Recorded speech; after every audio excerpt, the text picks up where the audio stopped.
आप 3 साल तक एक किराए के मकान में रहे, हर महीने समय पर किराया दिया, बिजली पानी का बिल भी चुकाया। जब मकान खाली करने का समय आया तो आपने मकान मालिक से अपना सिक्योरिटी डिपॉजिट वापस मांगा, लेकिन मकान मालिक ने कहा डिपॉजिट वापस नहीं मिलेगा।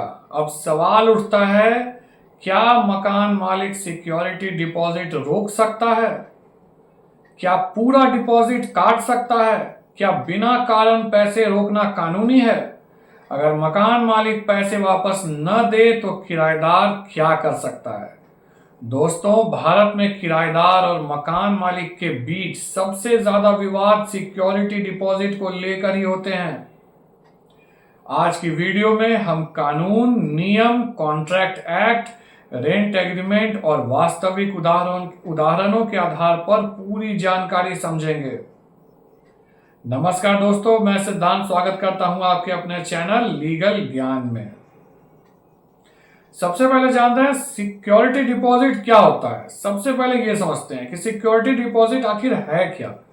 जब कोई व्यक्ति किराए पर घर लेता है तो मकान मालिक आमतौर पर कुछ रकम एडवांस के रूप में लेता है। इसे सिक्योरिटी डिपॉजिट कहा जाता है। इसे कई जगह advance deposit, refundable deposit, security money भी कहा जाता है। सिक्योरिटी डिपॉजिट क्यों लिया जाता है?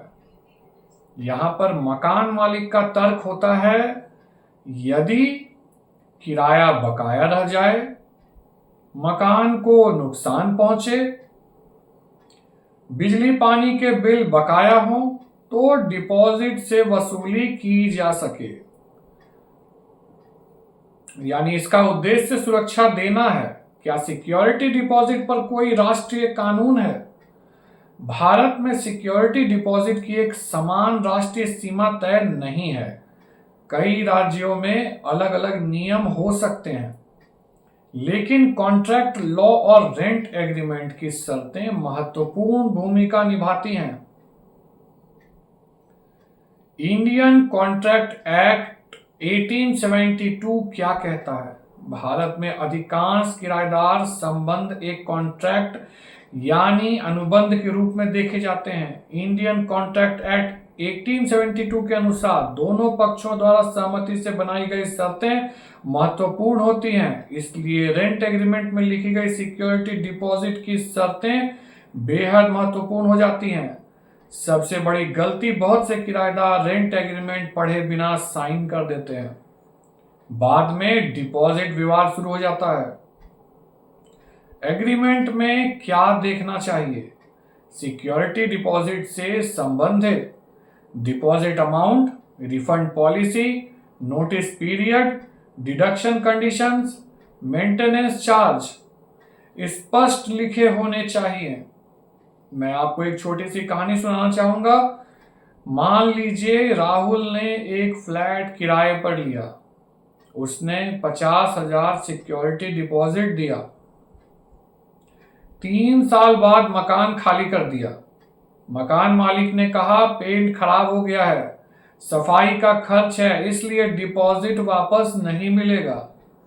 राहुल ने पूछा कितना खर्च हुआ? कोई बिल नहीं दिखाया गया, कोई लिखित विवरण नहीं दिया गया। ऐसी स्थिति में विवाद पैदा होता है। क्या मकान मालिक पूरा डिपॉजिट रख सकता है?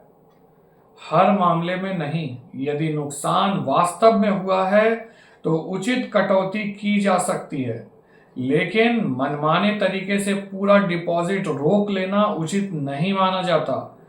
किन परिस्थितियों में कटौती हो सकती है? बकाया किराया, यदि किराया बाकी है, बिजली पानी बिल यदि भुगतान नहीं किया गया है, संपत्ति को वास्तविक नुकसान, यदि किराएदार ने नुकसान पहुंचाया हो, एग्रीमेंट की शर्तों का उल्लंघन। कुछ मामलों में किन परिस्थितियों में कटौती विवाद हो सकती है? सामान्य घिसावट, नॉर्मल वियर एंड टियर, समय के साथ दीवारें फीकी पड़ना, फर्श पर सामान्य निशान, सामान्य उपयोग से होने वाले बदलाव अक्सर सामान्य उपयोग का हिस्सा माने जाते हैं। घर खाली करते समय क्या करें? यह बहुत महत्वपूर्ण है। मकान खाली करने से पहले फोटो लें, वीडियो रिकॉर्ड करें, बिजली मीटर की फोटो लें, पानी मीटर की फोटो लें, चाबी सौंपने का प्रमाण रखें। लिखित रिकॉर्ड क्यों जरूरी है? यदि बाद में विवाद हो तो आपके पास सबूत होना चाहिए। अगर डिपॉजिट वापस नहीं मिल रहा तो पहला कदम क्या है? स्टेप 1, मकान मालिक से लिखित रूप में मांग करें। व्हाट्सएप, ईमेल, एसएमएस या लेटर का उपयोग करें। स्टेप नंबर 2, सभी दस्तावेज एकत्रित करें।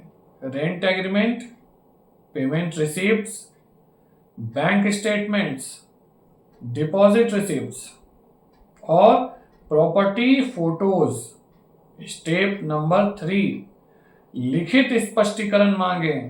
पूछें डिपॉजिट क्यों रोका गया, कितनी कटौती हुई, उसका आधार क्या है। ट्रांसफर ऑफ प्रॉपर्टी एक्ट 1882 का महत्व। किराएदारी से जुड़े कई मामलों में ट्रांसफर ऑफ प्रॉपर्टी एक्ट के सिद्धांत लागू हो सकते हैं, विशेषकर जब लीज और कब्जे से संबंधित विवाद हो। क्या व्हाट्सएप चैट सबूत बन सकती है? कई मामलों में डिजिटल रिकॉर्ड महत्वपूर्ण साक्ष्य के रूप में उपयोग किए जा सकते हैं, इसलिए सभी बातचीत का रिकॉर्ड रखें। अगर मकान मालिक पैसे न लौटाए तो क्या करें?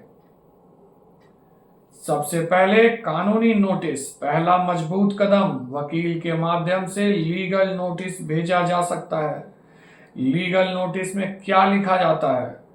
Deposit amount, agreement details, vacating date, refund demand, समय सीमा। कई विवाद यहीं खत्म हो जाते हैं क्योंकि मकान मालिक समझ जाता है कि किराएदार अपने अधिकार जानता है। अगला कदम, अदालत। यदि विवाद बना रहता है तो उपयुक्त सिविल उपायों का सहारा लिया जा सकता है। क्या पुलिस शिकायत की जा सकती है? यह परिस्थितियों पर निर्भर करता है। सामान्य डिपॉजिट विवाद अक्सर सिविल प्रकृति के होते हैं, लेकिन यदि धोखाधड़ी, जालसाजी या अन्य आपराधिक तत्व हो तो अलग कानूनी पहलू सामने आ सकते हैं। अब यहां पर अदालत क्या देखती है? अक्सर अदालत निम्न बातें देखती है: एग्रीमेंट, भुगतान का रिकॉर्ड, नुकसान के प्रमाण, पक्षों की बातचीत, उपलब्ध दस्तावेज, मकान मालिक की सामान्य दलीलें, पेंट खराब हो गया, सफाई का खर्च लगा, बिजली बिल बाकी है, फर्नीचर टूट गया, नोटिस पीरियड पूरा नहीं हुआ, किराएदार का बचाव यदि कटौती की जा रही है तो। बिल मांगे, अनुमान नहीं प्रमाण मांगे, लिखित विवरण मांगे। सबसे बड़ी गलती, कई लोग सिक्योरिटी डिपॉजिट नकद देते हैं और कोई रसीद नहीं लेते। बाद में साबित करना मुश्किल हो जाता है। डिपॉजिट देते समय क्या करें? हो सके तो बैंक ट्रांसफर करें, यूपीआई रिकॉर्ड रखें, रसीद लें, एग्रीमेंट में उल्लेख कराएं। घर लेते समय क्या करें? वीडियो रिकॉर्डिंग करें, तस्वीर लें, पहले से मौजूद नुकसान नोट करें। घर छोड़ते समय क्या करें? फिर से फोटो लें, वीडियो बनाएं, हैंडओवर का प्रमाण रखें। किराएदारों के लिए 5 गोल्डन रूल्स।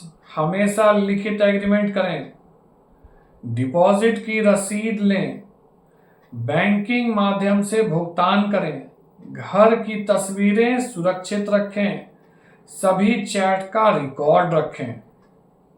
मकान मालिकों के लिए भी सलाह है: डिपॉजिट नियम स्पष्ट रखें, कटौती का आधार लिखित रखें, वास्तविक नुकसान का रिकॉर्ड रखें, मनमानी कटौती से बचें, विवाद होने पर लिखित संवाद करें।